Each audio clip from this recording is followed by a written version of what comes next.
Good morning, good morning, good morning, everybody. Friday. We finally made it to Friday, and we're coming on a 3-day weekend. Anybody got big plans for the official kickoff to summer? It's gonna be a hot one. I saw Snazzy in here saying that in North Carolina it's cold today and she wants some warm weather. You can have mine because it is muggy and hot. Bob said Brooks is always on time. So is Bob. Hello, Amy in Boston. Cool gamer. Wist said it's Friday. Woo. What you got going on, Wist? I'm curious. Joy said she's grilling and swimming. That's what I'm going to be doing this weekend, too. Well, I won't be doing the grilling. My husband will be doing the grilling.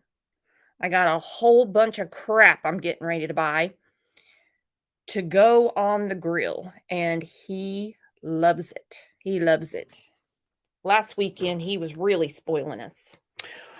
We had Brandy backstage. We lost her. She will reconnect.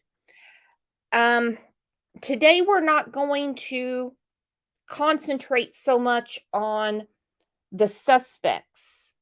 We're going to talk about the initial disappearance of Michael Vaughn. As you know, he was abducted from outside of his home, 5 years old, July 27th of 2021.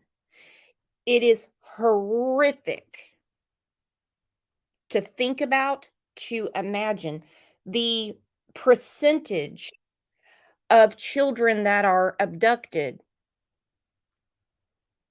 I mean, it's insane. But this is what happened. And what has happened to their family in the meantime has been horrible. I'm still waiting for answers to my questions that I've put out to a few people. How can Tyler have done this in 20 minutes and be seen outside and be calling 911 and calling Brandy and changing a diaper and ordering pizza? He can't. It's not possible. It's not possible. And Brandy was at work. Someone has to explain it to me. But I listen to people that have badges that work for Fruitland, Idaho Police, people that have badges that work for the Federal Bureau of Investigation. They've answered my questions. Monkey was abducted. He was abducted. Now, Kat started the hashtag, and I love it, and I want to keep it going. If you want to light up the chat, of course, the blue hearts are always wonderful, but be Brandy strong. Because let me tell you what, every time I talk to this woman, I get some of her strength, and I don't know how she does it. I don't know how she does it. I don't know how she moves on. I can say this right now, just knowing her has made me a better person because she is an absolutely wonderful woman. And what she has done to find her little boy is unprecedented, unparalleled. She's getting laws changed in Idaho. She's getting laws changed. She's advocating for other missing children. We saw her on the lab a few weeks ago trying to get Don Wells to do the right thing by Summer. Fell on deaf ears, and he was totally a shithead to her. She doesn't care. She's here for the greater good, and she's here especially for her son. Let's all give a huge, huge welcome right now to Monkey's mother, Brandy Neal.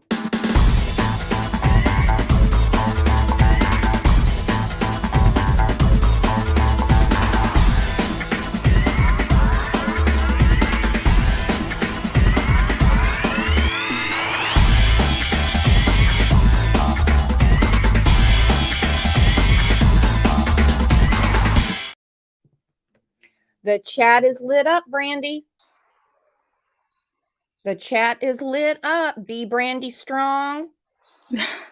Monkeys, blue hearts, you name it. Welcome. It's been a long time. How are you doing? I mean, I know I just talked to you a couple of days ago, but I mean on the show. Yeah, yes. I'm lack of sleep, to be honest. And we got through another school year. Kids did amazing. And how does that work? Because you have to keep your other children healthy, normal, up to par in school, while also they know you're looking for monkey.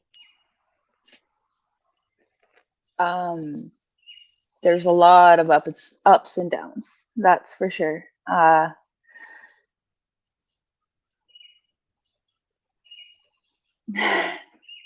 A lot of ups and downs. Sometimes Bubba doesn't want to come home when a lot of things are going on. You know, they've pretty much named the police station their second home over these past 2 years almost.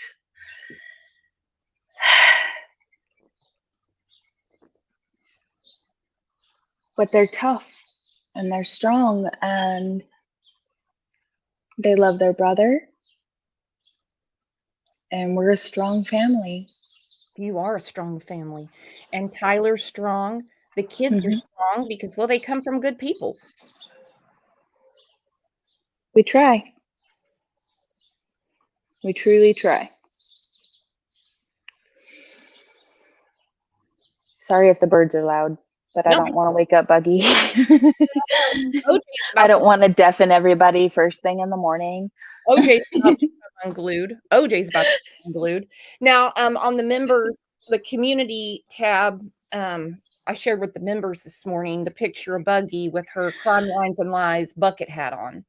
Yep, and she's going to be wearing that when we go for our first trip our last trip was in May of 2021. We haven't left more than 30 minutes away from our home. And you're also very involved with the Kyron Horman Foundation. You want to talk about that?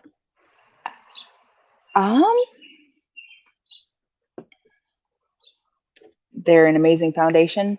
They are very helpful to bring awareness to anybody.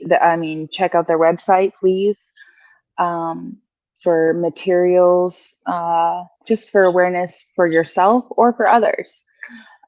They're very generous in the fact of if you want to help bring awareness and prevention, possible prevention.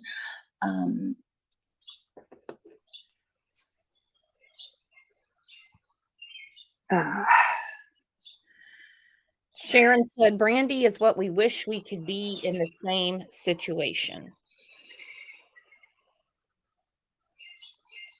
And that is the truth. So I know you can't talk about any updates or what your discussions with law enforcement have been. Where Summer said, Brandy, just know you're my hero. Oh, please. I really don't feel like a hero right now. I as long as I'm a hero to my family and my children, that's what means the most to me in this world. But thank you. That means a lot. Okay, well, I'm going to go through some comments from the last show, and then we're going to go back to the beginning. And anytime that you want to get out of here, you want to take a break, it is totally understandable because, you know, we're talking about a nightmare that you can't wake up from. I want to say something really quick before we do this. Go ahead. Just I was explaining to my sisters wee hours of the morning that reliving July 27th over and over and over again every day and hearing it and seeing it, and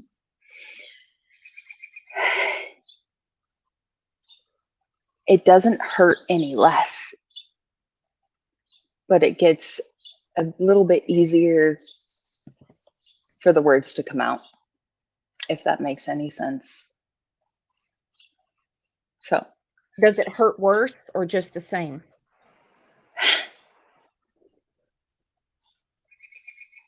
sometimes worse. Mm-hmm. The feeling doesn't change because we don't have answers. And we have to relive this every single day. Every time we wake up, every time Buggy talks to Monkey. I mean, the other day she was saying that we were going to go get Monkey. He was at the parade when I took her to the parade. So,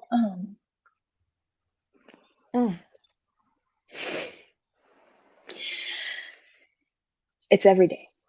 So, just to leave that thought with everybody that it doesn't change.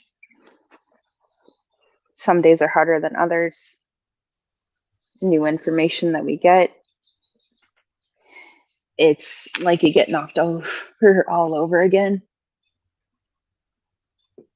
So, I'm gonna mute Brooke. Okay. Hello, Lana. Good morning, Brooks. Thank you so much for having me on today. Good morning, Brandy. I know you're muted for a moment, and that's okay. I love you. I just want to say, just going off what you just said about the kids, I'm so goddamn proud of these kids. I can't even tell you. I've gotten to know them through this time working with the family as well, individually. I've gotten to spend some time with Pidge one-on-one. Been to the house and, play with Buggy a lot. And she calls me Wanna because she can't say the L. So stinking I'm gonna cute. start calling you that. Yeah.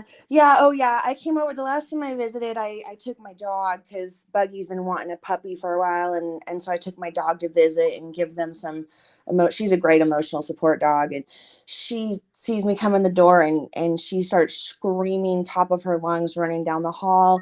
Auntie Juana brought me a puppy. Auntie Juana brought me a puppy. And I'm like, no, this is my puppy, girl. Like, she's just here to visit. Well, she can come visit. I love that. And you are such an amazing friend to them. And you've taken your own bullets.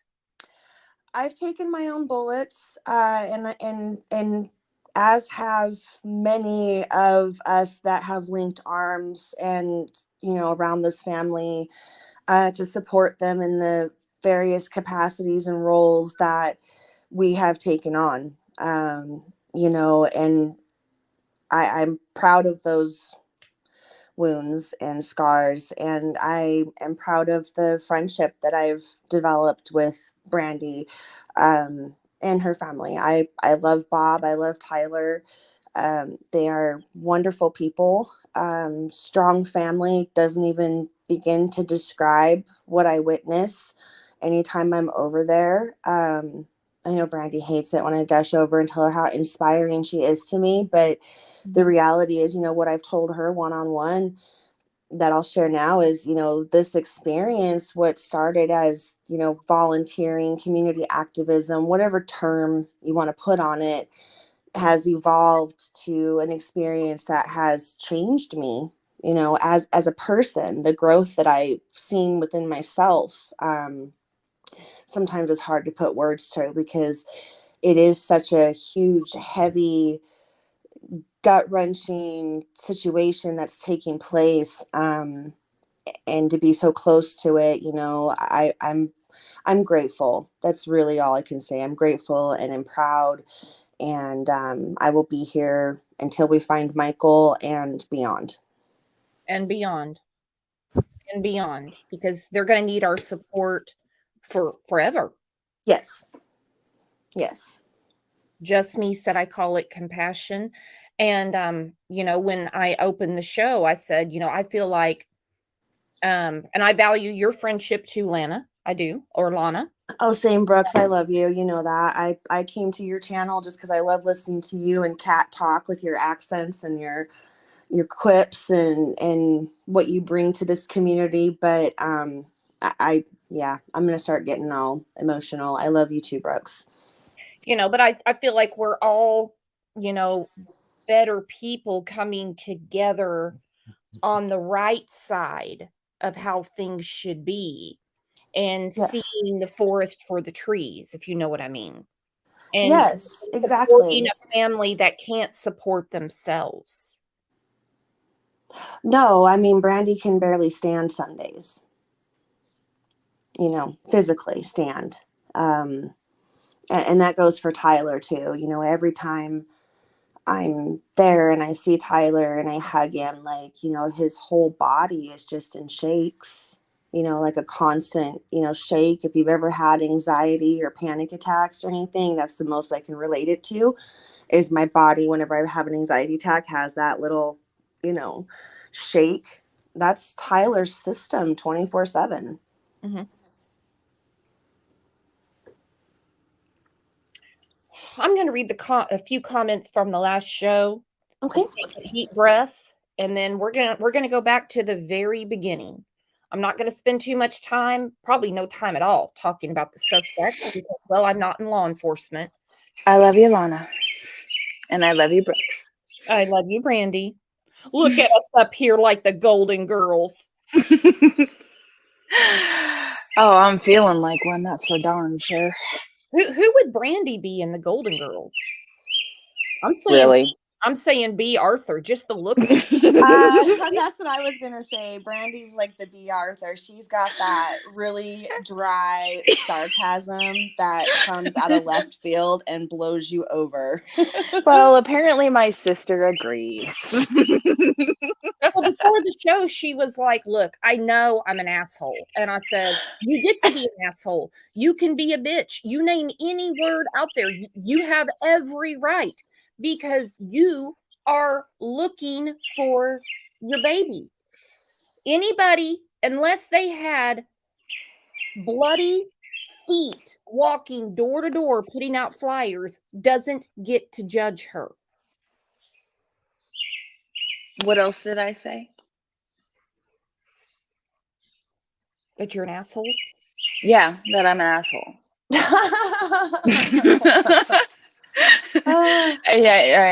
I own it, but within reason. I would it's never, only when ever, necessary. ever define you as an asshole. She has her moments of B. Arthur standing up and drawing the line and putting the boundary down, and some might say that sounds like an asshole, but Brandy, you are far from an asshole. You're one of the most empathetic people I've ever met in my life. Nucky said, if she can, she said she would love to donate one of her American bully pups to be her emotional support pup. Oh my gosh. We ship them across the country all the time by airplane. We'll pay the costs for the shipping. Oh my God. Brandy. We've actually, that's so amazing, Nookie. So Yeah. we'll have to backpedal a little bit, because last fall somebody came forward and offered to help with dog food for the family if they found an emotional support animal. So Stop looking at me like that. Yeah, we've been looking like kind of. No, I'm talking to my sister. Yeah, we've been having conversations with Tyler too to talk about, what a family does when they bring on a new puppy, right? Like, right. Well, no, he just yelled at. Well, he didn't yell at me, but he was like, "I thought you had this figured out because we went and spent 2 hours with the neighbor's dogs."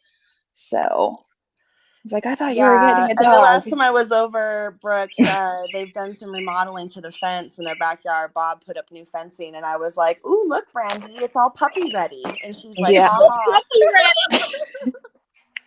And anytime you want, I've got a mean as hell cat I can ship up to Oh, you. no, no, no, no, no, they have no, no, cats. They have no, cats. no, no, because Buggy has deemed this fluffy white and black calico, mostly white, and he's really sweet.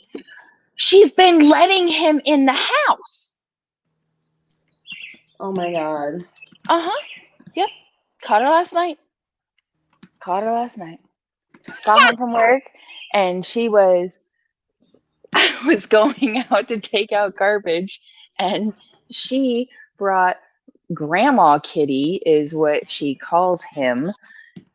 I don't know where he came from. He's been around for about 3 weeks now. Yeah, I feed enough cats. I said there's only 2 animals that are allowed in this house at this time, and it is Pigeon and Isabel. That's it. That's it. Don't let any more animals in here. Well, this one wants bacon at 4:00 in the morning, Brandy, like you have nothing else to do. Oh my God. That's hilarious. I love cats too. But yeah, Buggy's been wanting a puppy for a hot minute. Mhm. The conversations have been around, more so because there is a lot going on in their home at all times. And it is a lot to take on a dog. Oh, yeah. So we've been more talking, just trying to be logical around that, and they as a family have been having a lot of side conversations around, what that would look like to find a dog and what kind of dog. And they do feel like they're prepared. I'm telling you, Nookie, it's been over 6 months. They've been talking and preparing. So they knew when the right puppy came along that it would be an emotional support for each of them. Dad wants to have a dog hang out in the shop with him. Tyler wants to have the dog go, on the river and hiking with the family. And they want mostly for, the kids to have that support. And initially the conversation was, when Monkey comes home, there'd be a loving, emotional support dog for him as well. So there was all kinds of reasons that this family wants to find that perfect ESA dog for them. And to be honest, everybody in the house is ready for a dog. Mm-hmm. And I'm holding on to, I don't know. She's being the mom. Well, and this Being the mom. I'm like, huh. dog is going to be really, really good stock because Nucky goes all over the United States and shows these dogs. She's got so many ribbons and trophies. I want her to make a YouTube channel so we can watch all their competitions and everything. It's amazing. That's amazing. I love that. We have some pretty cool people around here. I'm not saying You do. no. I love your community I books. will talk to Tyler. Talk to Tyler. I tell you what, if that puppy showed up at their door, they're not saying no, because Brandy's already told that to me. I'm gonna Because kick your damn butt, Lana. I've said one of these That is days I'm true. just gonna be like, oh my gosh, look, there's this puppy out front, and it must be yours. And I did kindly tell her that I would kick her rear end. But she As a also said sister. she would love the puppy. I did say that as well. Yes. Marlena Cantu said, Brandy, when I think of you, I think of that quote by Bob Marley. You never know how strong you are until being strong is the only choice you have. She said, I admire your strength as hard as it is. Yeah.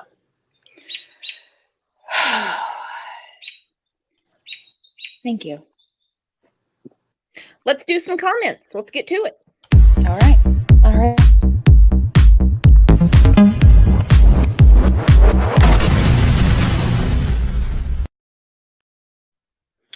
From our last show about Michael Vaughan, Diana Bond said, hi, Crime Lines and Lies. I don't know what is wrong with some people. There are so many missing and cold cases, and the worst part is someone knows about each and every one of them. Facts. Yes. To keep their secrets is disgusting. I feel for each and every one of these families, praying that Monkey is found very soon. That is so frustrating, and I couldn't imagine being Brandy and Tyler. Somebody knows and they won't say anything. I think the hardest part of that statement is for me when we learned that it was so close to home, when the first press conference at Huff stated there were several non-compliant in the neighborhood. And that's when it really kind of blew open a whole nother side for me. And really kind of, even the next conversation I had with Brandy was like, did you know that there's non-compliant people in your neighborhood? Did you know that there's? And she's like, no, that was the first time we heard it. So they experienced that.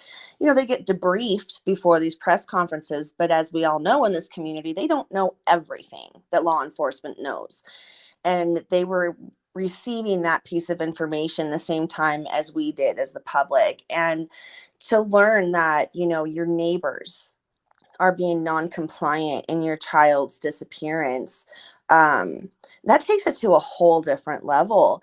And today, as we sit, many, many, many of these non-compliant are still non-compliant, still haven't come forth with every little bit of information they have. That is facts. Let's look at what Chief Hupp said.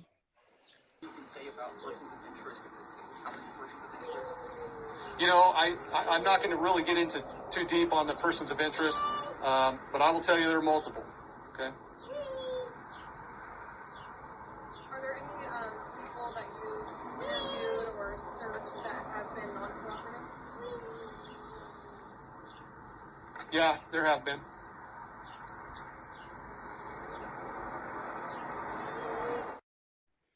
The look on his face when he said multiple persons of interest. Is there anyone that hasn't been cooperative? And he scratched his face. You could tell he was very upset. He said, yeah, there have been. How did you handle hearing that? Because you were standing right there. My knees buckled. But we were trying to, keep Buggy entertained. But it would just like, wait, what did you just say? We didn't know that at the time.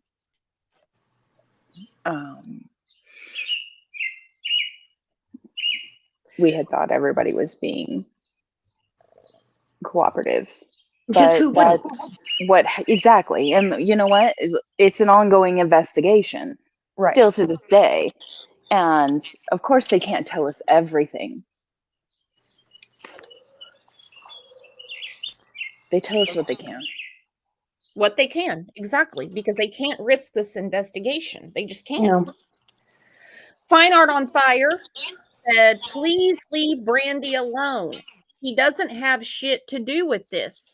And she is hurting because of all this. She doesn't need a bunch of pricks harassing her. Perfect. Well, That's our Fine Art on Fire. And for those that didn't catch it, this is what the chief said about the family. I'd like to note that after a year-long thorough investigation, the family is not a focus of our investigation at this point. They are continuing to fully cooperate with us in all of our efforts from the investigation standpoint.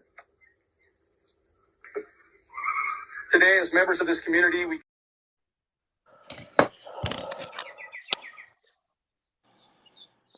that day. That was a big day because Lana was emailing me and she was, there's a big announcement. And it was in Levi's chat, and Levi had it on subscribers only. And I'm like, I am a subscriber and I can't chat. And I was like, yeah, that was a big day for the family. The words that he used, I'm not the focus this time, should be enough for everyone to realize they are not at fault for their son's disappearance. At that point in time, they had investigated everyone. Inch.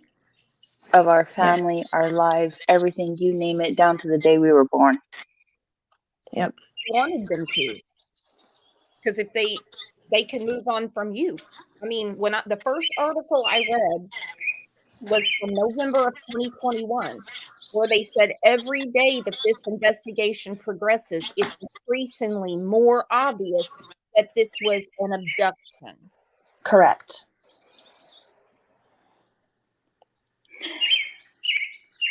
I was so nervous that day because I didn't know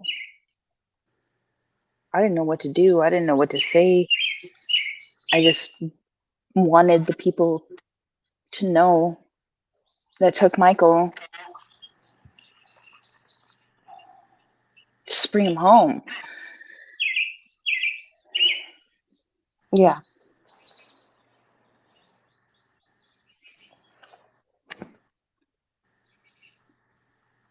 Yeah, that was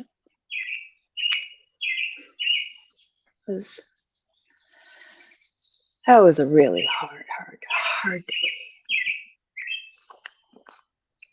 Because what did you think? He had just gone somewhere to play and he was just going to come home and you were going to find him? When did you realize this? I mean, I know you didn't sleep that night. No, I didn't sleep for days.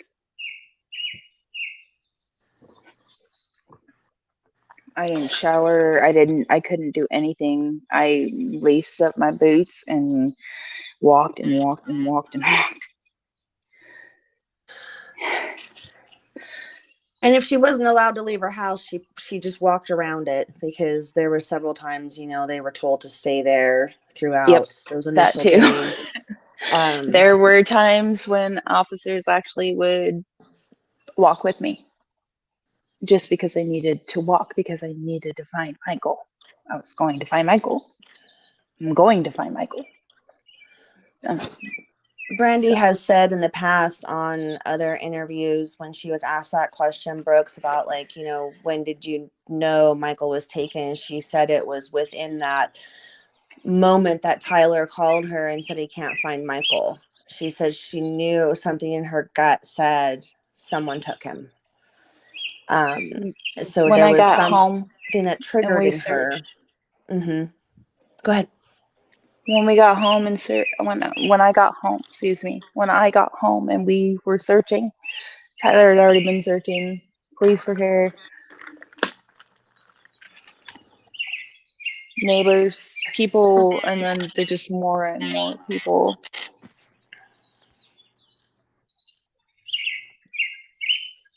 There was a lady that her legs were cut up and bleeding that were just as bad as mine at the moment.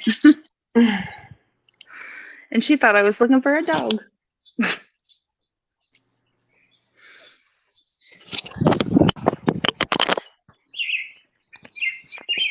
V. Oakley said, Mama into Sorry, tuition. I got tiny ears. So. I know the birds are really calming.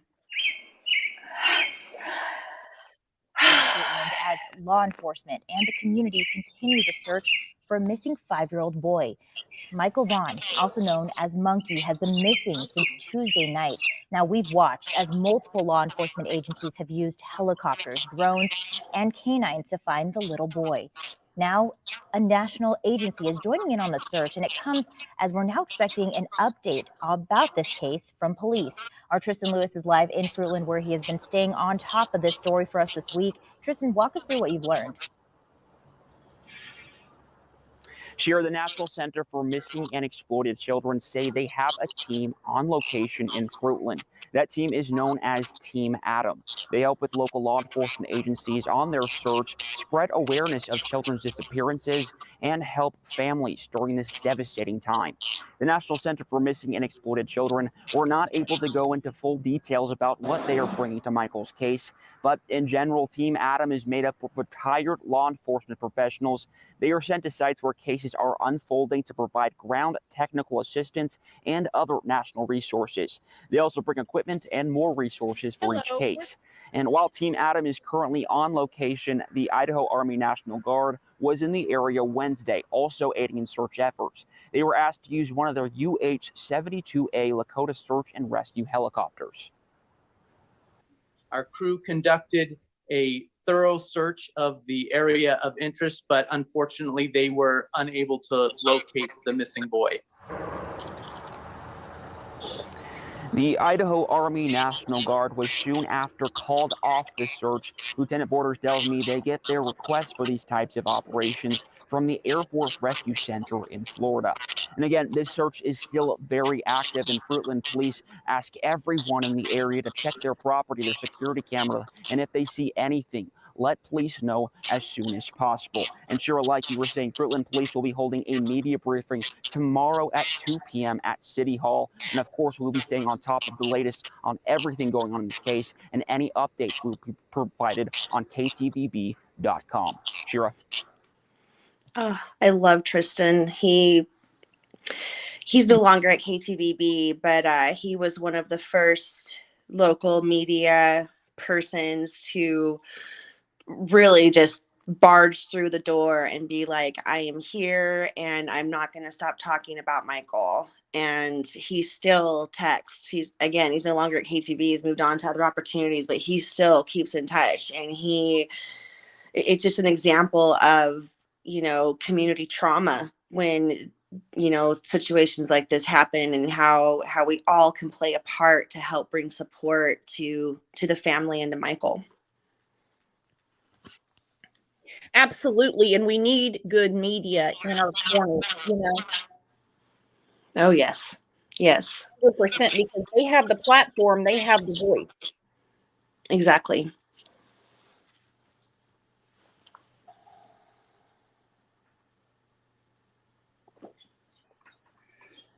Tristan has absolutely been incredible this entire time. Very empathetic, very kind.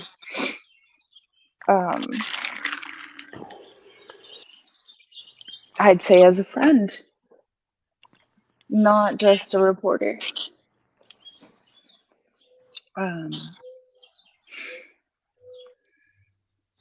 Even with him not being with KTVB anymore,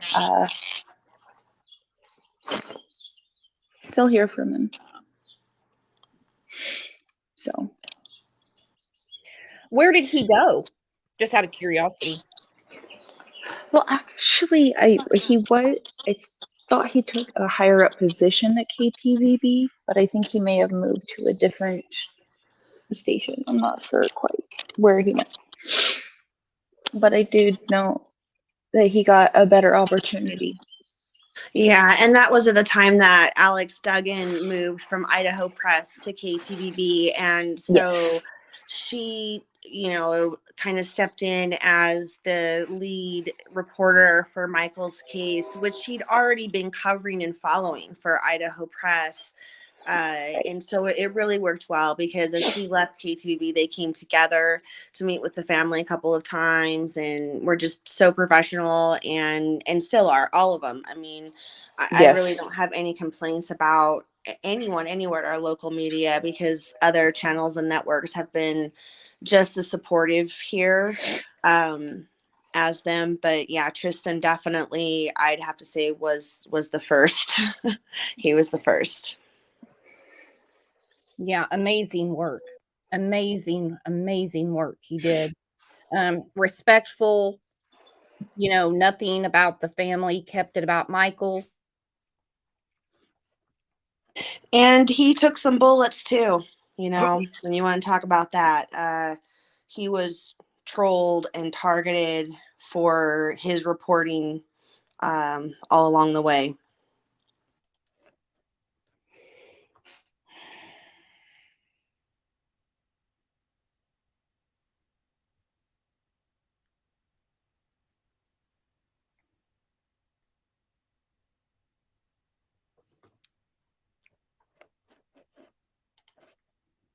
Snow said, hats off to all the law enforcement and reporters who have been helping Brandy and her family. Absolutely.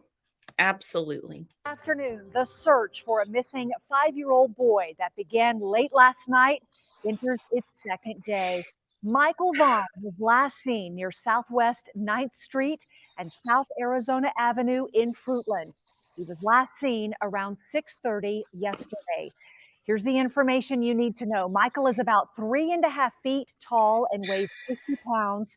He was last seen wearing a light blue shirt with a Minecraft picture on it. He was wearing dark blue boxer briefs and sandals. Our Shira Matsuzawa is live now in Fruitland with a look at the search efforts. Shira, what's the latest? Kim, you know, it was 24 hours ago, almost 24 hours ago, when Michael Vaughn, 5-year-old Michael Vaughn, went missing from this neighborhood behind me. But just feet away, this field is just one area where crews spent most of the day searching for that little boy.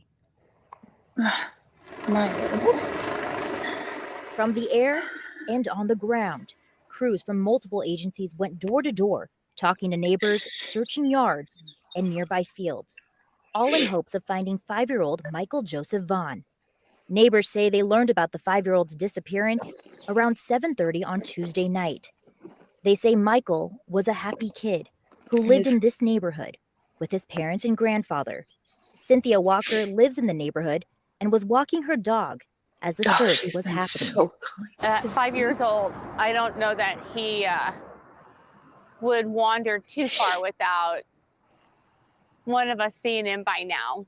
There are volunteers, many volunteers out searching, scanning the fields, and we just want to have Michael back. We want him home safe.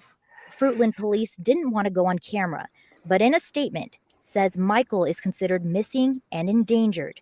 He was last seen wearing a blue Minecraft shirt like this one and dark blue briefs. After searching with the help of a canine, a drone, and helicopter, still no sign of the little boy. We're just praying for the family, praying for Michael. And earlier today, a local church group and its members were out here trying to find Michael. And they also said they started a prayer group in hopes of finding him. His aunt was also out here. She didn't want to go on camera, but she tells us she's grateful for the support. Kim? Well, let's hope we find him soon. Shira, though, any details about the circumstances of his disappearance? 6:30 is right around dinner time, typically for families. Was he last seen with his parents? Any details like that? Have they been released? Not officially, no. You know, we are hearing things from different neighbors, but officially, we're still waiting for more information from police. And they said once they have an update, they will notify us. And once we find out, we'll be sure to pass that along to the public as well. And all the information Fruitland Police that they're giving us at this time is just this press release, right? They've not been talking to us on camera? Correct. Yes. There no on-camera interviews, just this press release. Okay. Well, hopefully they'll talk with us soon so we can pass along perhaps any additional information they may have. Shira. They were working. They were working. That's the thing. When people say we want the police to update us, we need to talk to the police. Well, their minutes matter, seconds matter. You're looking for a child. So you can't stop your investigation to give a press conference. I'm sure we can all respect that. We sure did. Absolutely. I myself, I've admitted multiple times, and Brandy and I have had several discussions during heightened moments of frustration due to not feeling like enough information is being shared and having questions and all of the above, you know, and talking through those moments. And even at the end of that frustration, when you talk through it and get it out, you come back to the full understanding and commitment that justice and integrity for Michael's case is always more important than social media getting a play-by-play.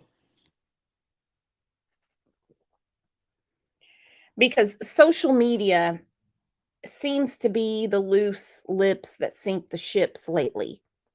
It has become such a hindrance on these investigations.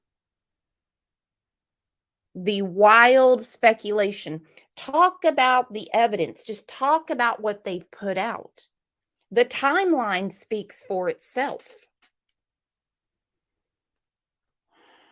Absolutely. And law enforcement has been very forthcoming with the public regarding the timeline in each and every one of their official press conferences and statements put out on their platforms.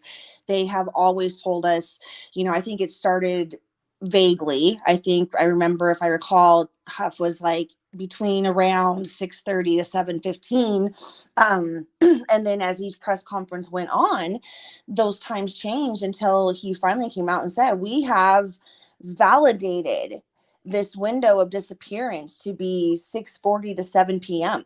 We have enough evidence to prove this is the timeline. So within 20 minutes, he got that timeline tightened down. Mm-hmm.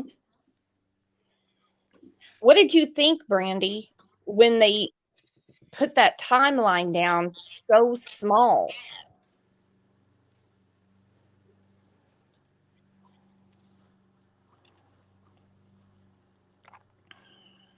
She's muted. Okay. She's muted. She was I could hear her getting emotional while the thing was going. And I don't want to speak for her, but I do know, matter of factly, that to answer that question, that she it really just kind of confirmed something for her, because through this whole experience, she's, as any parent would, you go look back. What did I miss?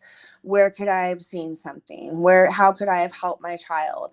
And, aside from that gut feeling she got when she first learned, Tyler couldn't find Michael and she felt someone took him, she started to have, bits and pieces of memories come back through the thing, feeling like their family was being watched, or feeling like they'd been followed, and, certain things like that, where you start to think like, my gosh, someone may have planned this. And she really battled with that, because she couldn't figure out, is this my paranoia over, because she's in a heightened state of paranoia clearly, or was this really going on and our family was really targeted? So I think, when that timeline got tightened down for her, it really confirmed that there had been some sort of a plan in place.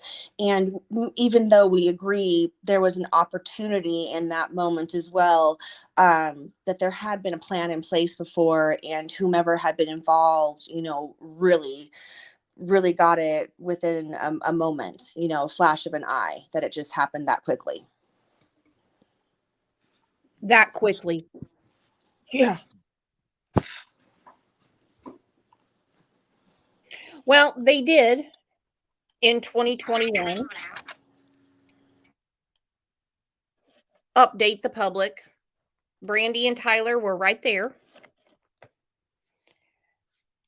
Chief Huff updated everybody and explained the investigation. And like I said, we're going through the beginning of the case. I know a lot has gone on since then, but we're going through the bare bones of it. What happened at the beginning?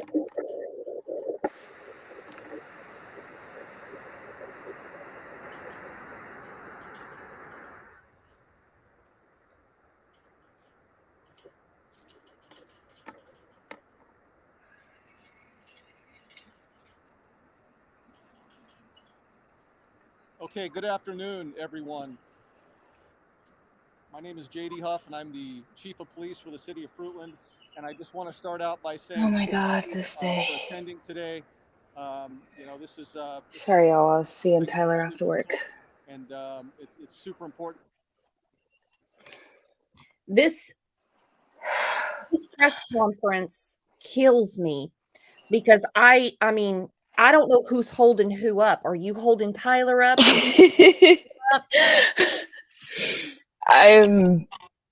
My sister is holding both of us up. Tyler's holding me up, and I think at one point I almost passed out. I had locked my knees.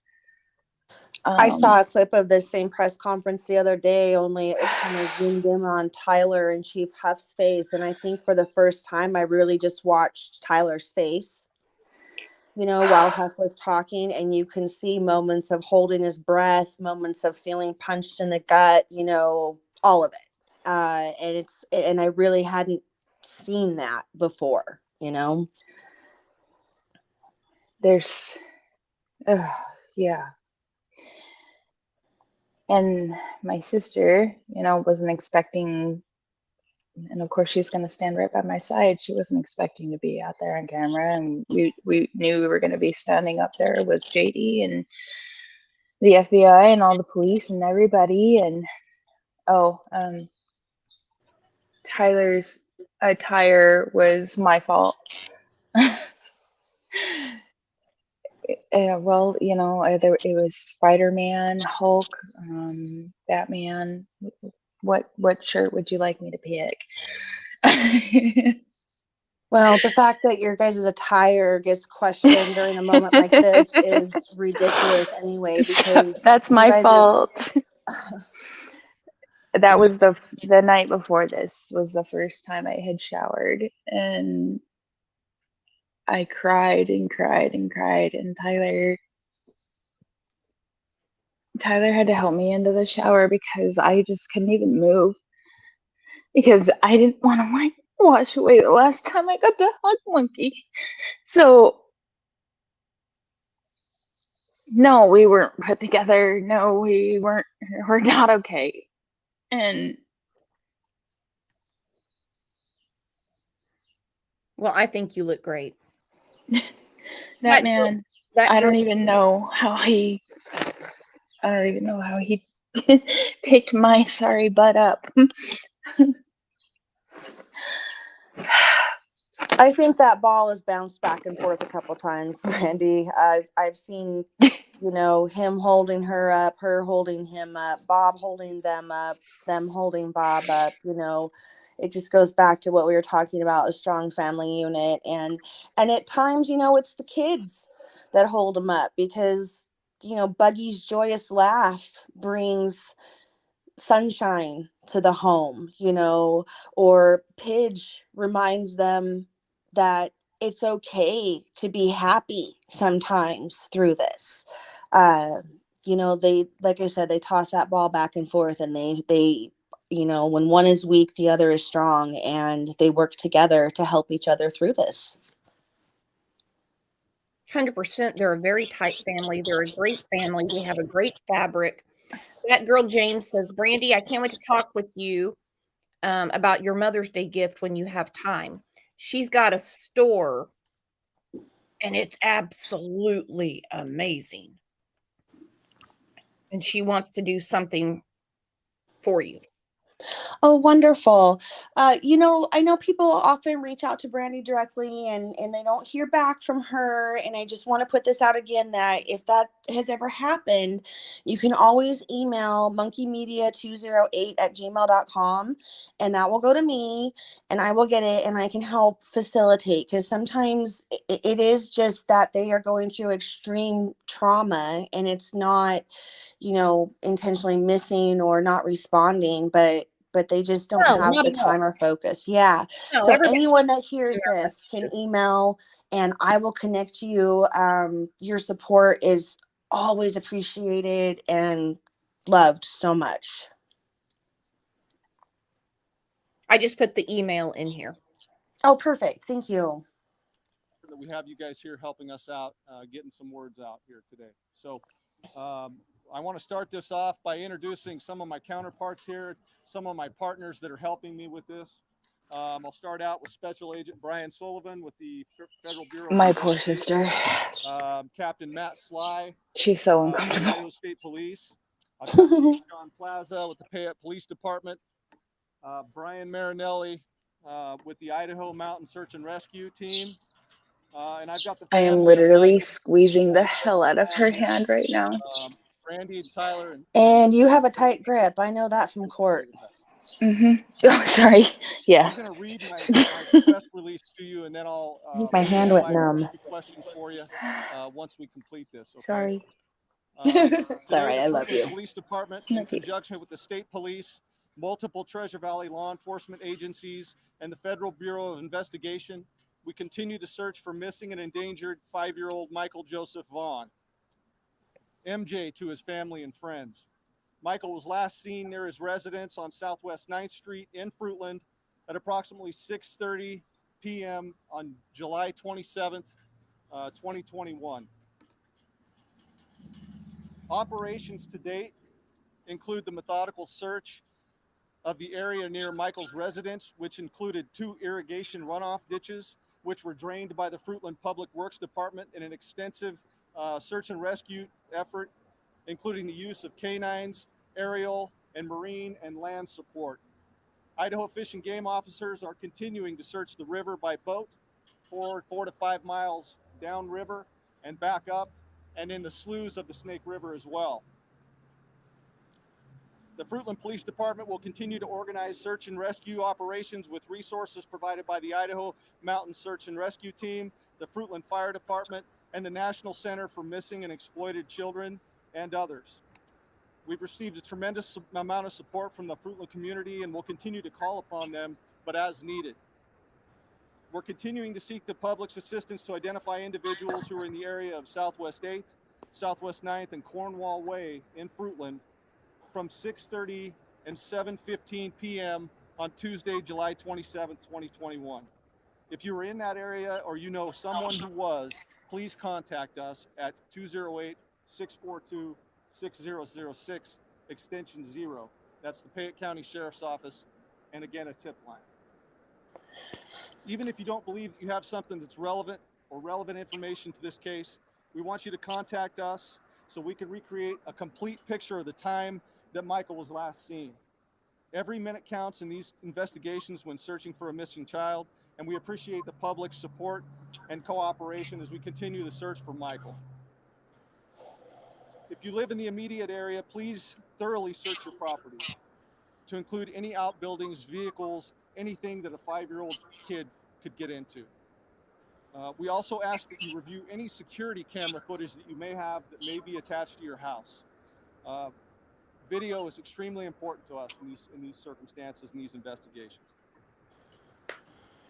We're also very grateful for the public's assistance in following up on each lead. We are vigorously following up on each lead that we're getting in. So I want to make it clear. And I have the tip line in the banner right now. Obviously, nobody in here is going to have a tip, but as this gets shared and put out there, somebody might see it and they might remember something from that day that can help the police. That clip you just played there at the end, that's exactly what I was talking about seeing the other day, that little close-up part. If you go back and watch that when the camera had zoomed in on Huff and Tyler, and you watch Tyler's face while Huff outlines them thoroughly searching the river, using dogs, draining canals, and Tyler literally looks like he's going to throw up a couple of times. I know. And because we walked with them. We were everywhere with them. We possibly could be anytime there was a search that we knew about. We were there. There was no keeping us in our house. And we are going to find Michael. So no, even when the search in November took place, Tyler would stand out at the corner. I mean, that's as far as the police would let him go, but he would stand out at the corner and just watch and wait. Yeah.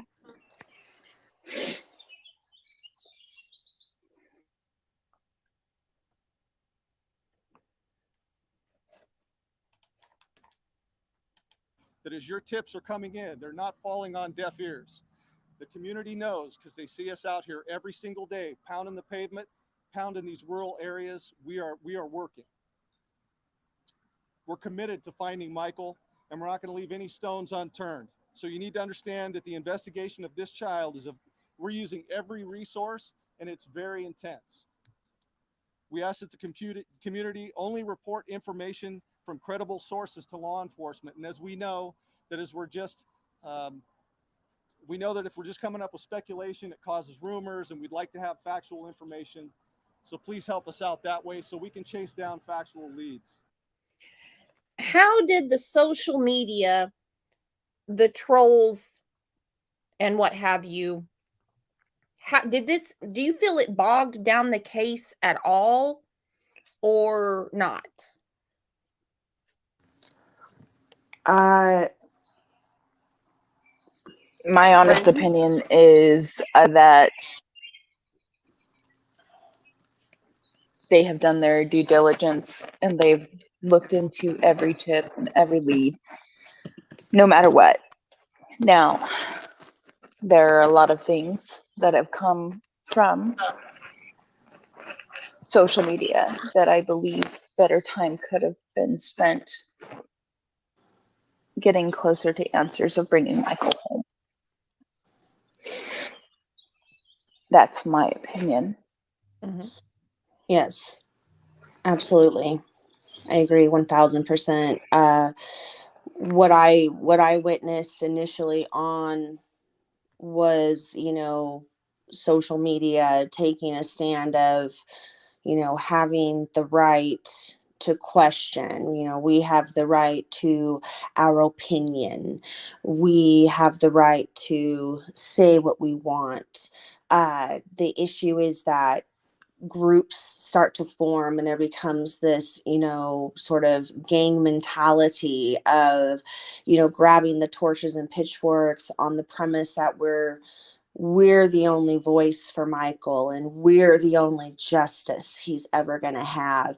And that's when the issues happen on social media. Social media can be such a huge, powerful tool for these families. As we all know, it's a powerful tool for making us buy any damn thing they want to sell us. So we can use it for getting information out there faster and quicker. But gosh, when they start to formulate these groups and they start to spread misinformation and create stories and then, create characters in those stories, they are absolutely jeopardizing the case because they are taking away time of finding Michael. And I said it a million times on my own social media. How can you be okay with pointing fingers when Michael could be out there with a predator? He could be in the neighborhood with a predator. And now we know he was. Mm-hmm. And in this case, how can you say we're the only voice for Michael when his mother and father are walking arm in arm with the police, going house to house in the area where he was abducted looking for him? How can you be the voice for Michael when you don't even live there? No, it becomes this, it's almost kind of fascinating to me in a, psychological social study way, but it becomes this thing where Michael, the community of Fruitland, I mentioned earlier, there's a community trauma, that takes place, and everyone, whether they know the family or not, is somehow affected to a degree, especially the parents, clearly, of children. And even just more recently, there was a 16-year-old girl that went missing from Fruitland and was found 4 days later in Las Vegas. Recovered safely home. So parents are starting to realize that this trafficking and children going missing by stranger abductions is a heck of a lot more common than we realize. And the community feels as though Michael is their child, right? He's the community's child. And to some degree, that extends globally because there's people right here in your chat that are all over the world that feel connected to Michael. And the family loves that and understands that and is so grateful for that. But the problem is when you start to feel that Michael is your child, that's the issue. When he's, that's where they think I'm the one doing more for him than his own parents is. That's a problem because you are not doing more for him than his parents are. And he's not the world's child or the community's child. He's Tyler and Brandy's child. Snow just said, love from Canada. Don't put your address in here, but just put your state or your country so Brandy knows how far reaching Monkey's story is. Snow already put love from Canada. She's in Canada. Like I said, don't put your address in or anything. I had someone actually put an entire address in one time, and I about shit. Dakota said Wyoming. Much love to everyone that's all Love- around the Oh world. my goodness. Alabama, Australia, Florida, Illinois, Wisconsin. My grandparents were from Wisconsin. I spent a couple summers there. Amazing. I love Minnesota, this. Washington State, Indiana, another Washington State, That Kentucky, doesn't surprise me. New York, Southwest Florida. Yeah. Slim's got to get the Southwest in there. Southwest Florida, Florida, Tennessee, Massachusetts, Alabama, Utah, Wisconsin, South Africa. South Africa. Oh, Got another Okie in here, Nevada, Florida. Virginia, Another Utah. mhm, Connecticut. Awesome. Kansas. there have been so many kind words and Mm-hmm. gestures from all across the world for Michael and our family as a whole. And I'll never be able to thank you all enough, because you've helped us keep our strength. And with your support, you've helped us keep our strength and keep going to bring Michael home. Thank you. Thank every single one of you. Bring Monkey home. That's all there is. And to support the family, Tracy's from France. We have a France. Oh, wow. Louisiana. Louisiana. Hey, they need to And- start sending me frog legs again, because these ones that I'm getting from someplace I'm not going to disclose are really sad. What did you Just say? saying. Frog legs?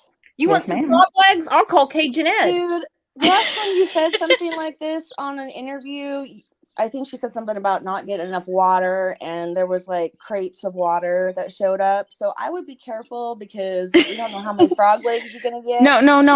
I don't want them for me. I'm talking about where I work and we sell frog legs, and I'm disappointed in our batch that we got, because they used to come from Louisiana, but I'm not going to say where they come from right now, and they're looking a little wimpy, just saying. They're not those old good southern frog legs, just saying. Extra AF, she said, we got great frog legs. Some of those frog legs down in Louisiana look like damn chicken drumsticks. Exactly. That's why I'm so disappointed. 3 of the sets of frog legs I am getting now equal 1 set of what I used to get from Louisiana. Not very happy about Y'all this. are gross. Frog legs. Oh, hush you now. Do you eat alligator, Lana? Oh, yeah, all the time. No. Why would I eat alligator? Because it's delicious. Lana, Oh my text me gosh. your address. I'm going to have a big ass package from Cajun Ed's to come to your apartment. Just send it to me, because she won't eat it. I'll eat I it won't all. eat it. Give it to Brandy. The next time you go to see Brandy, you're going to say, what is this delicious food? And she's going to say alligator, frog See, that's what leg, I do. Yep, that's why boudin. nobody Yeah, wants to come Sonia, eat with me. Kermit is protesting this conversation. Oh, Mickey loves Kermit. gator nuggets. Ooh, gross. What? Ooh. Bleh. No. Deer nuggets? You Southern people are just, extra. And we're worse than preachers. We can get you recruited really fast. Really? Rocky Mountain oysters? Come on. Yuck. No. Yeah, that ain't a I don't Southern eat that thing. either. Come on. No, my husband I do not eat There the is a Rocky Mountain place- oysters. No. There is a place in Atoka, Oklahoma that has the best calf fries. And I'm telling you, they're not tough. They will melt in your mouth. Shark. Jules, I've had shark, but I didn't want to. I did it under protest. I like shark. I actually have right now from Vietnam. I have, it looks like catfish, actually. What is called swai, and it's classified as an iridescent shark, but it looks just like a catfish. And it's Really? out of Vietnam. Yeah, Yeah. it's delicious. It tastes like catfish. Jules thinks her shit doesn't stink because she was in Edisto last week and her son caught like 4 sharks and they grilled them up. And she's been bragging about shark ever since. And now I want to eat shark. Oh, it's really, really, really good. Have you ever had swordfish? Oh, yeah. I You've don't had want to swordfish? have- no, I Shark's don't- better. Swordfish? Ugh, I don't know. It's, I don't know. I like it better than the ahi tuna. Don't categorize me, internet. Mahi tuna. Oh, okay. Mahi is so good though. And you know what? There's this huge thing here in Idaho. Crappie. Crappie's good fish. We can only get that. We have so You many like it? so many warm, so many warm water fish that crappie's easier for us to get like in March or April. Yeah, crappie everybody loves around here. There's big old fish fries, you name it. Good morning. Yeah, I'm not a crappie fan. Hi, baby. No, me either. I don't like crappie either. I prefer I eat everything else in the world. You can also get a real good rainbow trout. I'd prefer that out of the river here than anything else. Yummy. But I'm a catfish fan. And like right now, I mean, everybody's fishing for bass and catfish. You might get an alligator gar or something like that. My husband loves walleye, but you don't have those around here because, well, it's warmer. yeah, no, but you can go up northern Idaho and you can go salmon fishing up here, which is really fun too. Oh, my husband would love that. He loves salmon fishing. He loves it. Oklahoma said, anyone ever go noodling? My son does that. I have a picture of him, okay? And he got 2 catfish, okay? He had to swim down into Lake Ulaga Lake, and put his arm up in this hole, and he got 2 of them. One of these catfish weighed 53 pounds. And this is not a fish story, this is true. And the other one was 40 some pounds. And these fish are as tall as him, and he's holding them out. I'll put it up on the community link later. I've got some pictures. I went up deep sea fishing up British Columbia, Canada, Ucluelet, Canada, for all you Canadians in chat. Spent a week up there, and we saw some people catch halibut that was the size. I mean, it looked like something out of a sci-fi movie. You're talking 100-pound fish or something. I mean, huge, taller than the man standing next to it. Craziest thing I ever saw in my life. It is crazy. Nucky said, please tell me he wore gloves. No. You would not believe how much a piece, just a 7-ounce portion of a piece of halibut goes for in the grocery Oh, I know. store. Halibut's yummy. I love halibut. That's my favorite. Nucky said, please tell me he wore gloves. No, he didn't. And no, you don't wear gloves noodling. Come on. And the catfish was clamped on his arm, and his friend took a rock and started beating the fish and almost broke his arm to get it to release from his arm. Oh my God. I haven't been noodling in about 19 years, I want to say 18 years. It's been a long time. Come on down to Oklahoma. I've never been to Oklahoma. We'll have to go, Brandy. You guys we got a few stops on the way. We'll get a hold of people going down to, Lake Oh, Buggy's up.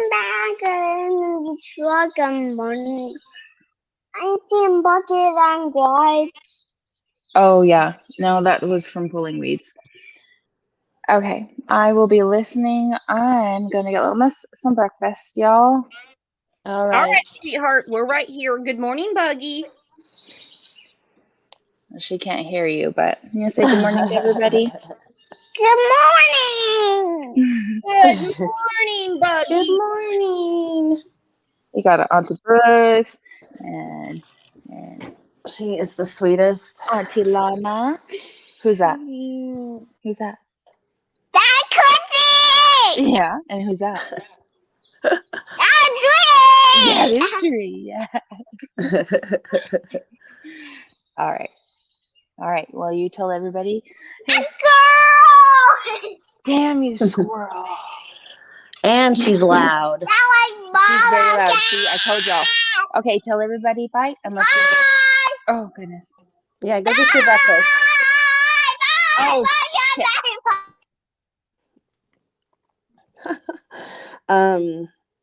I love that. Brandy mentioned earlier that, you know, part of the struggle is listening to Buggy talk to Monkey, which has been going on for a little while, you know, and she's shared some different things with me. Buggy will pick up her toy phone and she'll call Monkey and have conversations with them. And sometimes Brandy said she'll just start popping off and talking to him like he's sitting right next to her.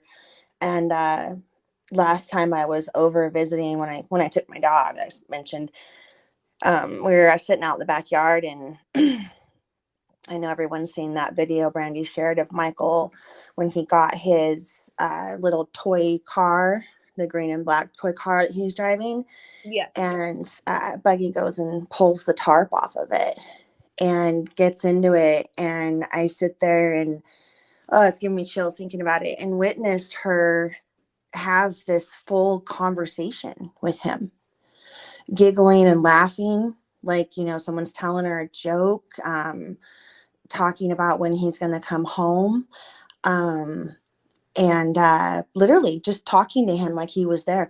And then she gets up out of the car and she starts to pull the tarp back over it, and she can't get it, and she yells to us to help her because she needs to save it for when Monkey comes home.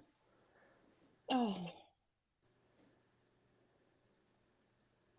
And it's that, you know, moment of like questioning your spirituality, you know, and having these kinds of conversations, you know, and to him.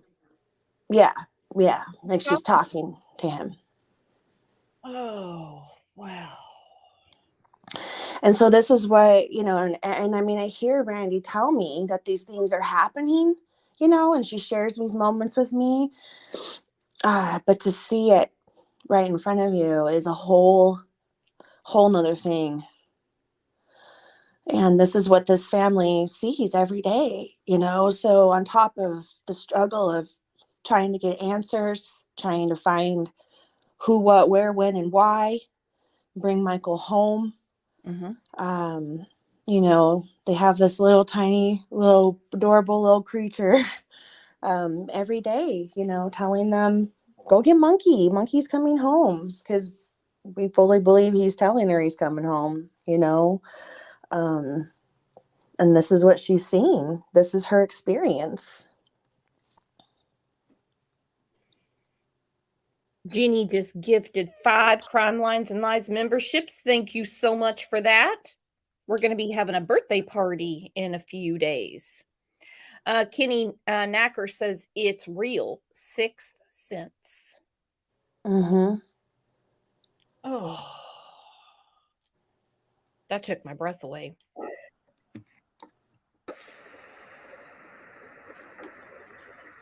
We also want to emphasize that Michael's family continues to be 100% cooperative with our investigation, and we're asking you to be extremely respectful of their privacy during this situation, and we would appreciate that. Super difficult time, as you would know. So Michael was last seen wearing a light blue Minecraft t-shirt over here on my left, dark blue boxer briefs, a child size 11 sandal, and he stands 3'7" tall. He's 50 pounds. He's got blonde hair, blue eyes, Any answers to the nickname Monkey? If you see Michael, have any information that would lead us to his whereabouts or his location, please call the Fayette County Sheriff's Office at 208-642-6006, extension 0. So we just want to extend our appreciation to our community. We thank you for your continued support and the media. And with that, I'll stand for a few questions. So out here the past few days, there's a lot of people driving out here wanting to help, but they weren't really sure there was some organized stuff. But just what do you want people to do who are wanting to help you guys out? Do you want them to stay out of your way? Is there things that they can do to support, or kind of what direction you want them to go? Okay, thank you. That's a great question. And we've been getting that quite a bit. I would tell you that where we certainly appreciate the public's wanting to help us, we've evaluated that several times, and it can become a little problematic for us. So what we're asking the public to do at this point is to search their residences and their homes. You never know. We got a 5-year-old kid out there. He can wander in and out of places super easy, into people's backyards. Any place that he could be on a larger piece of property, that's what we're asking the public to do. We have trained professional search teams with search canines that are certified, and we're in these areas that we have been for the last 3 days now. So we're asking for the public to stay out of those areas and let us search those with these certified search teams. They're professionals, they know what they're looking for. A lot of times when we recruit civilian help, they miss things. And so where we have such an intense and such an important goal to accomplish, we don't want to miss a thing. We need to cover those pieces of ground inch by inch with trained searchers who know what they're looking for. And they have canines that accompany them that are trained and certified as well. So we're just asking the public to help us out that way. Let us work through this with trained professionals. At the end of this, if we still find nothing, we may recruit the public's help in another mass area search down the road. But that'll be down the road, and that is an as-needed event. Okay? Thank you. Corey. I'm sorry. What credible leads have you gotten so far last time? Corey, thank you for the question, but I'm not gonna opine or weigh in on the ongoing investigation into this thing. I just can't do it. So I appreciate that. Our focus and our main focus is finding MJ and bringing him back to his family, and that's where we're at right now. Search and rescue operations, and we're going to continue doing that. So thank you. You mentioned canine teams coming in. Were some canines brought in from out of state as well? Well, yes, they were.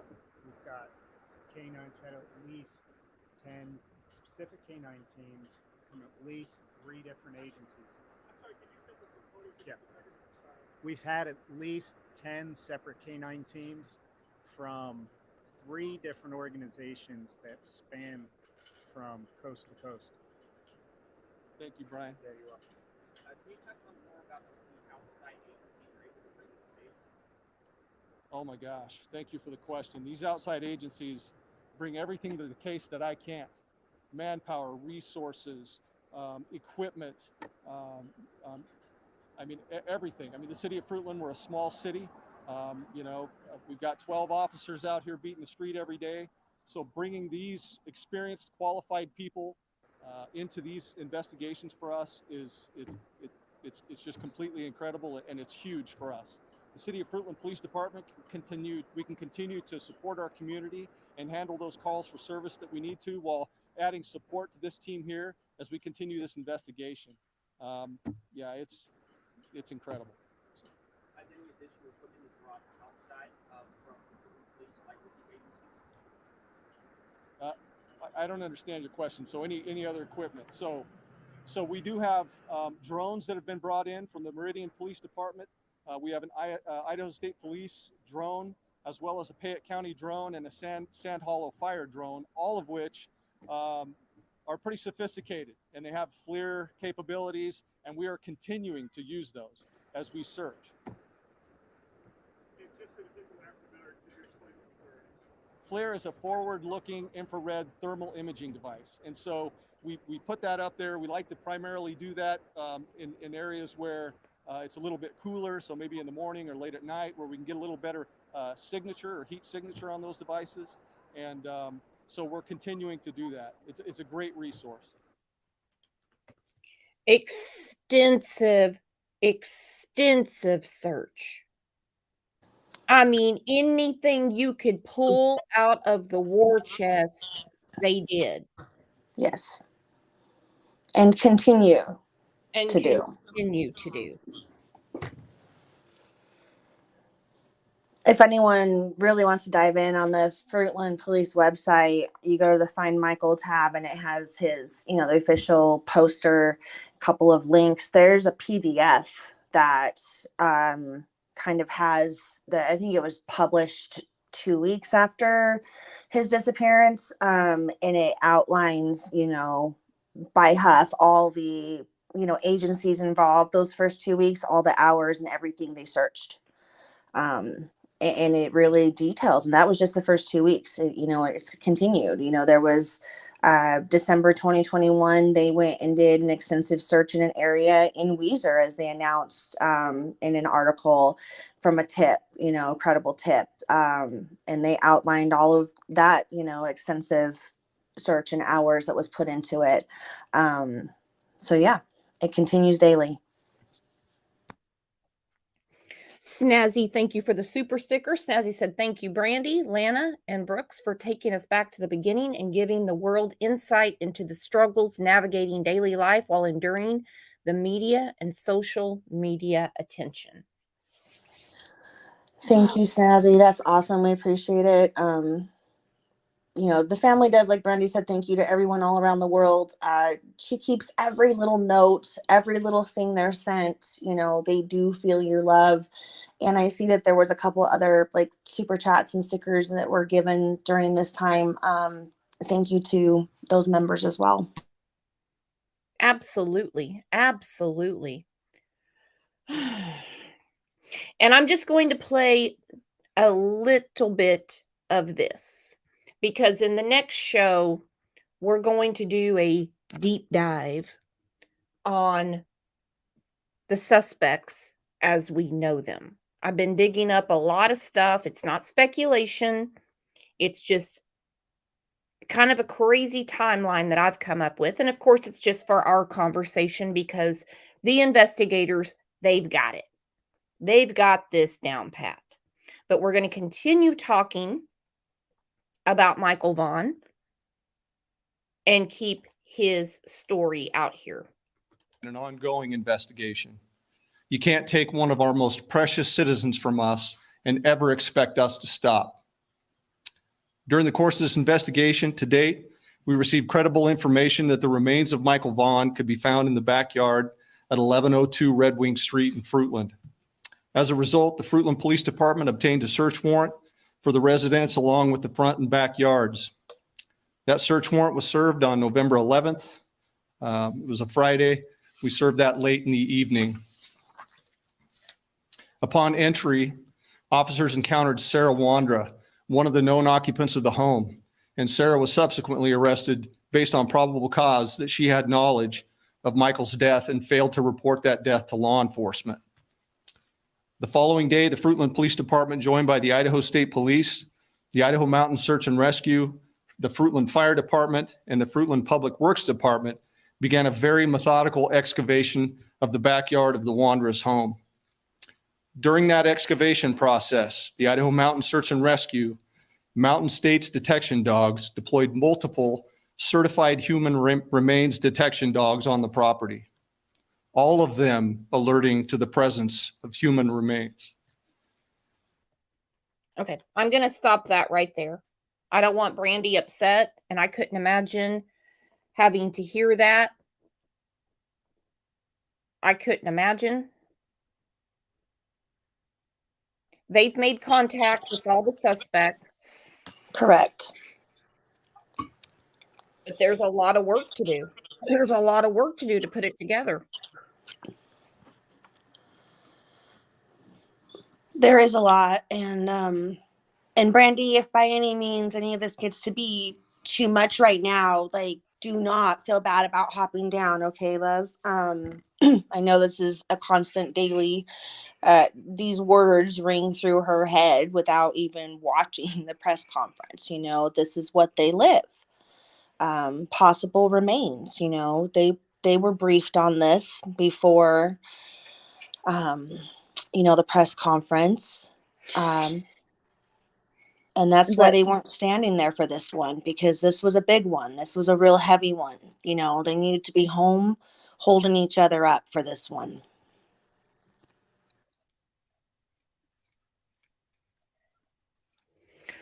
Carl it's Douglas okay. said, Brandy, whoever took Monkey, they are low life pieces of shit. Agreed. Facts.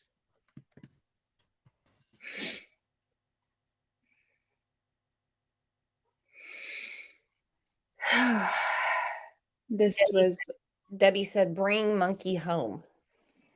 yes, bring Monkey home.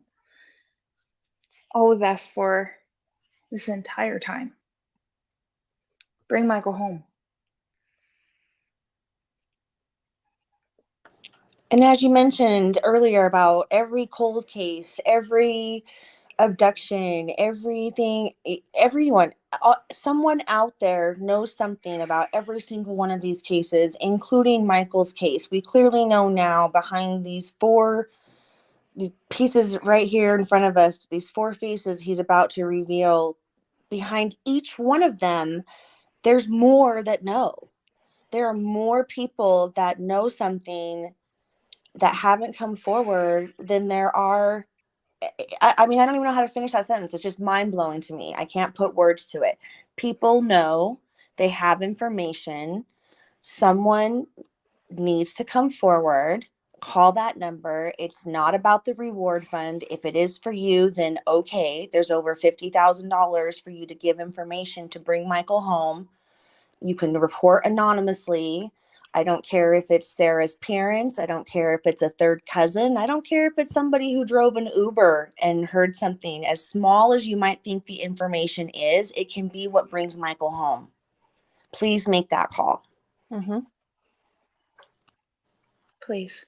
Absolutely. And you knew the whole time that Brandy and Tyler were looking for their son. They even put a flyer on your door. Multiple times. Brandy remembers knocking on that door, 3 times. 1102 Red Ring, a few times. 3 times. 3 times I knocked on that damn door.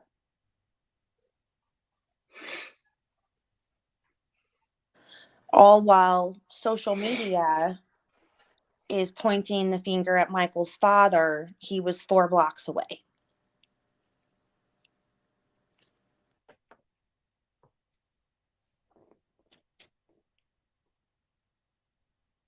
And that is hard to hear. That is hard to hear. And let me get this straight. It's only their fault. And I mean the suspects, not Tyler, not Brandy. Just me said I'd lose my mind. Correct. The only people at fault are those that took Michael. Michael should have been safe enough to go out his door and go to his neighbors and look for friends to play with in a small rural community. There's no reason that he shouldn't have just walked back in the door after everyone told him no one can play right now and had pizza with his family. 100%.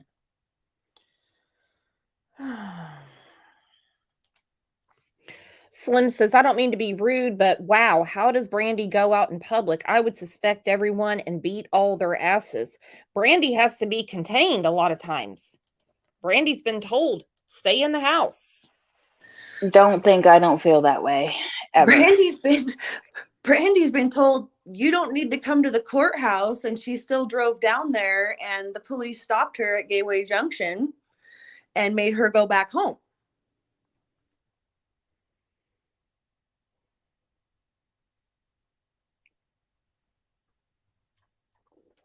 Cannot imagine. Ground penetrating radar was also used and deployed, detecting anomalies in the backyard. We completed the excavation of the entire backyard and removed over 250 yards of dirt. Prior to backfilling the yard, the dirt was meticulously sifted for any potential human remains. We did not find Michael's remains. Although the remains of Michael Vaughn were not recovered, we strongly believe, based on evidence, that Michael was abducted and is deceased, and that his remains were buried and later moved from the property. Can we As pause of on today, those the words whereabouts right there? remains are unknown. However, the investigation is active, Those fluid, words. and ongoing. Once the excavation Go ahead, Brandy.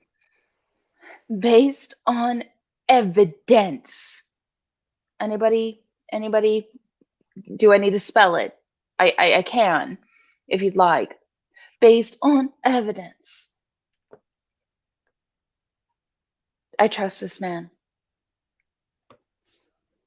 I trust these people. I know what they are doing. Listen to this man's words. You ain't gotta listen to me. I'm just Michael's mama. These are the people that are gonna help me bring him home. And like I Sorry. said earlier in He the wouldn't say he had the evidence if he did not. because Exactly. he's got to produce it. He's got to produce it. You can't go in front of 12 people and a jury with nothing. You have to have proof. Correct. Thank you. Sorry, I'm gonna finish Buggy's breakfast real quick. And social media doesn't have a right to see what that proof is right now, despite what they think. No. It's not possible. And I say on the show all the time, you're not going to get breaking news from me. You're not going to get anything like that. I can't get warrants. I can't get CCTV. I can't get cell phone pings. All I can do is follow the case along with all of you. I don't want Correct. And have discussions based on facts presented and speculate based on facts of the case, not made up conjured stories. That's what I love about this community. Oh, I know. And people ask questions. They ask smart questions.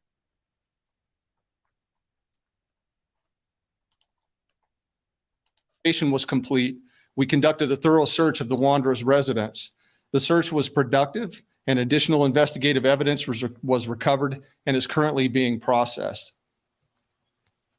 Evidence suggests that there are the following individuals who are currently in custody are involved in the abduction of Michael Vaughn.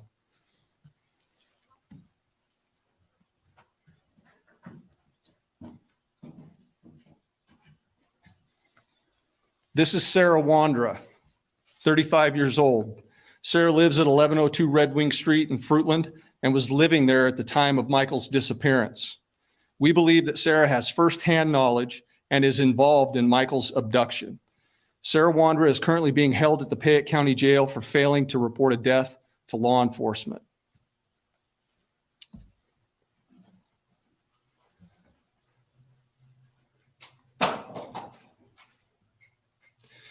This is Sarah's husband, Stacy Wandra, 30 years old, a male. Stacy was also living at 1102 Red Wing Street in Fruitland and was living there at the time of Michael's disappearance. We believe that Stacy has firsthand knowledge and is involved in the abduction of Michael Vaughn. Stacy's currently being held in the Washington County Jail on unrelated charges. Now, the next individuals I'm going to introduce you to, let's go at the bottom there. This is Brandon Shirtliff, 30 years old of Kuna, Idaho. Brandon was living with Sarah and Stacy Wandra at 1102 Red Wing Street at the time of Michael's disappearance. And we believe Brandon has firsthand knowledge of Michael's abduction. Brandon is currently believed to be in North Dakota.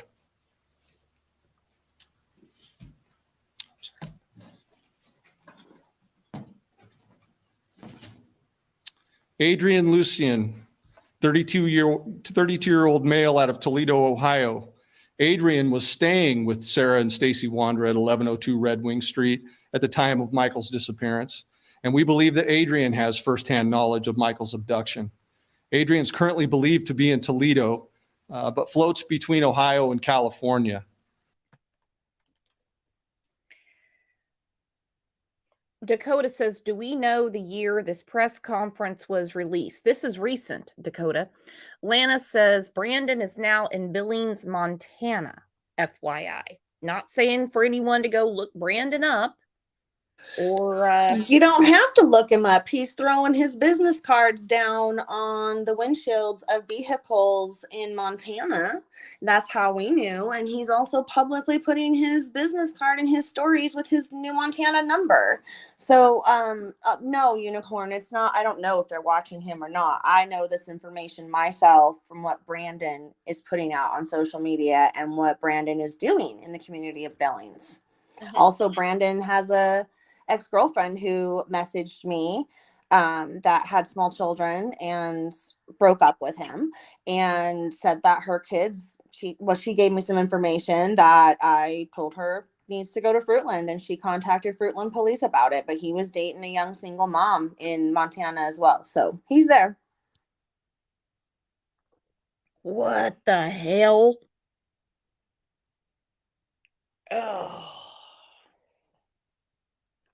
Slim Hauser, hello. His business is contracting on the business card.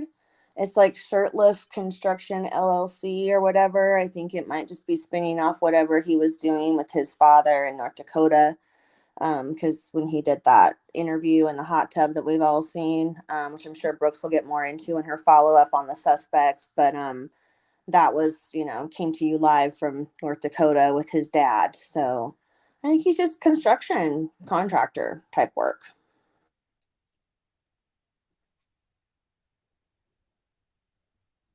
Yeah, drinking Coors Banquet beer.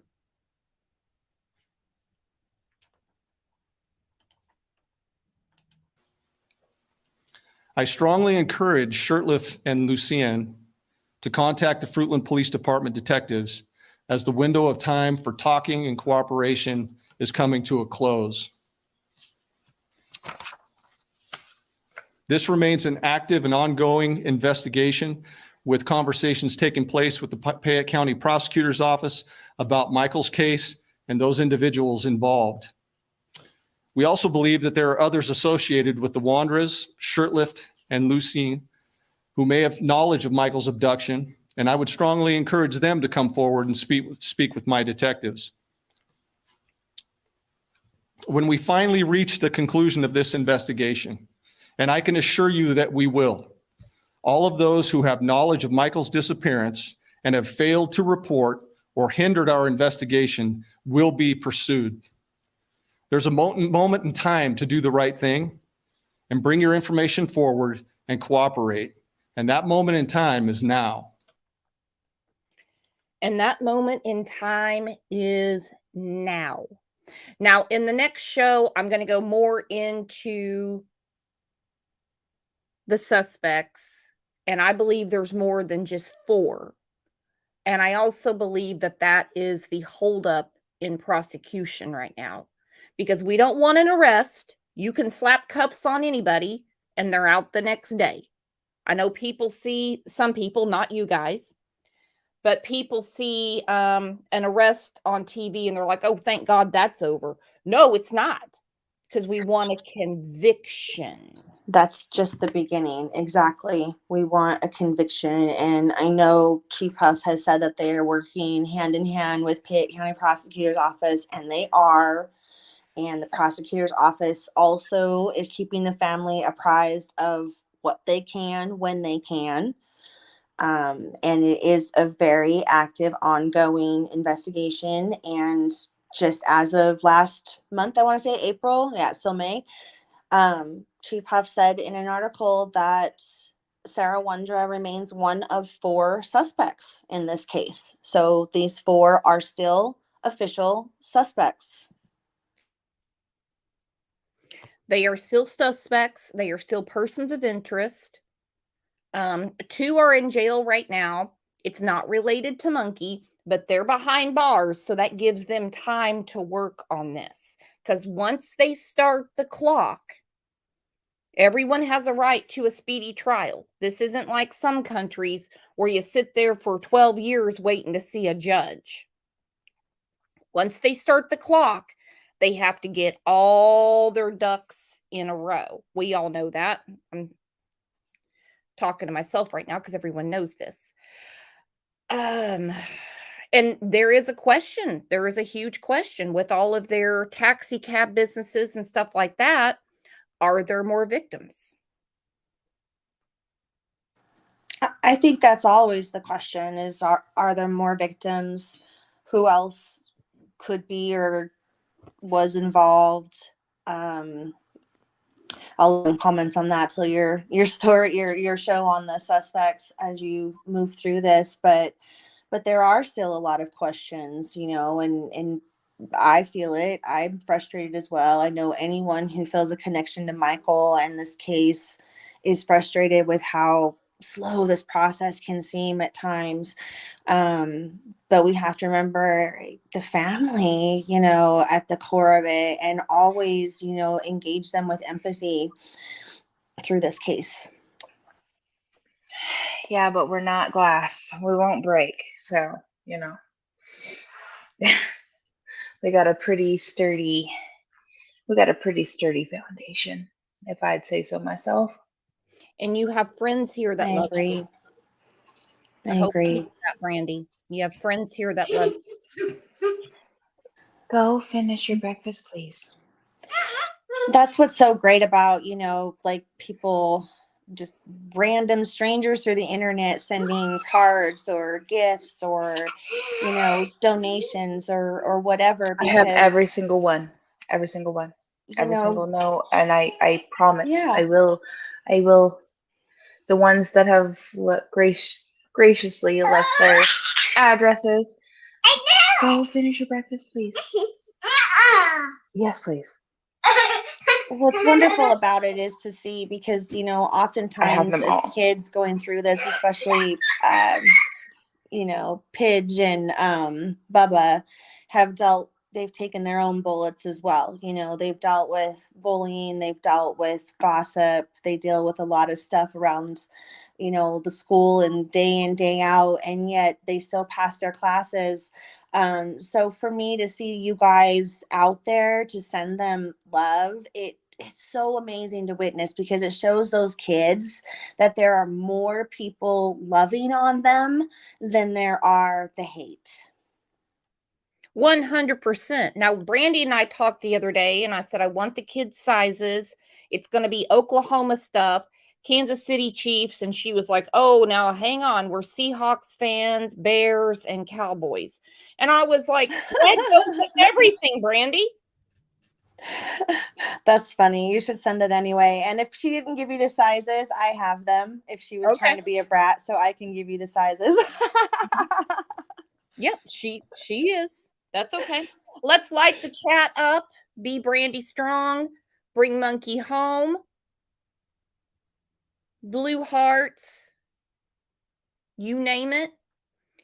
And next week, I'm going to do a show about,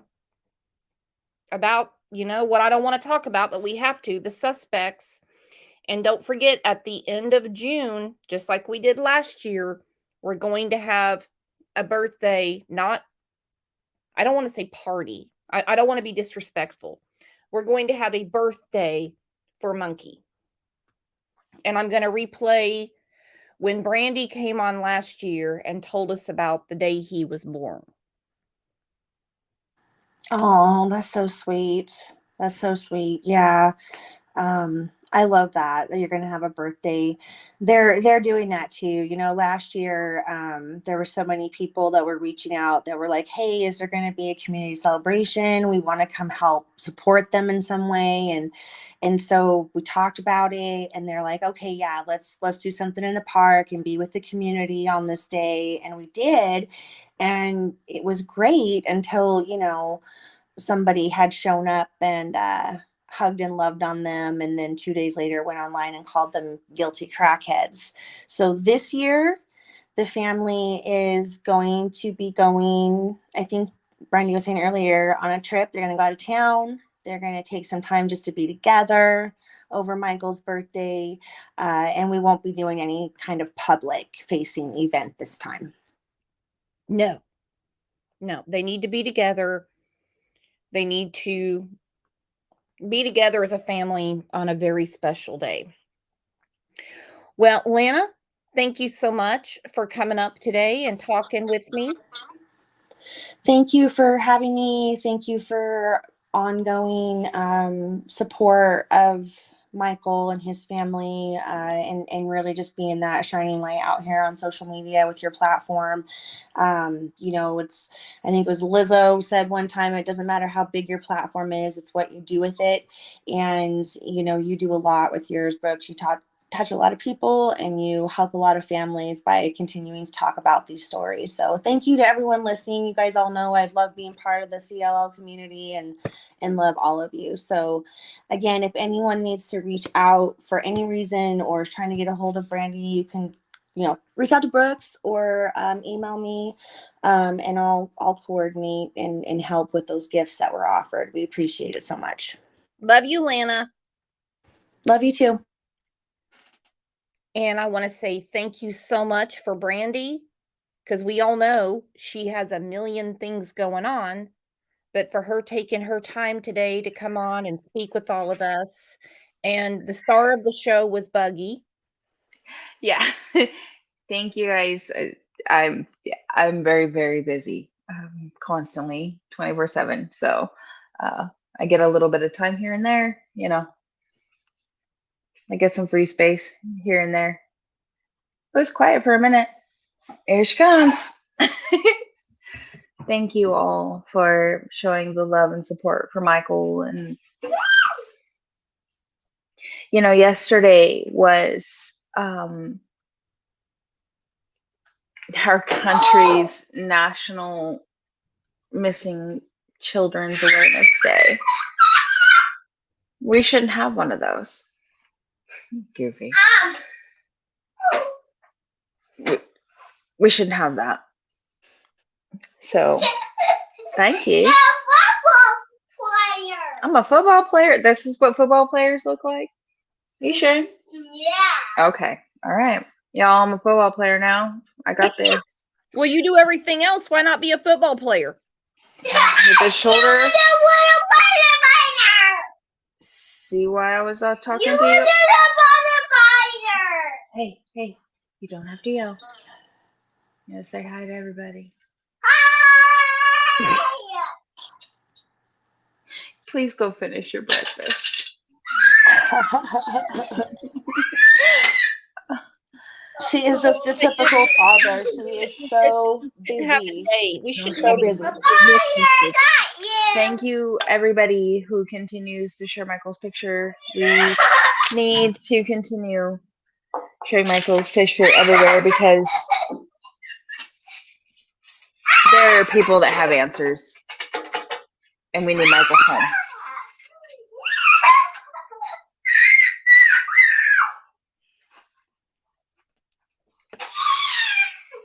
Bugs. Thank you. All right. I love you, ladies. I love everybody here in chat. Thank you guys for being here. Thank you. I love you all, Brooks. Thank you so much. Thank you all, everybody. Bugs! She loves you. I love you, Buggy. Oh, I heard Dad. Uh-oh.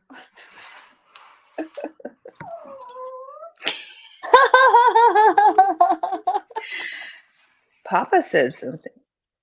Uh-huh. You better go finish your breakfast. Papa said go finish your breakfast.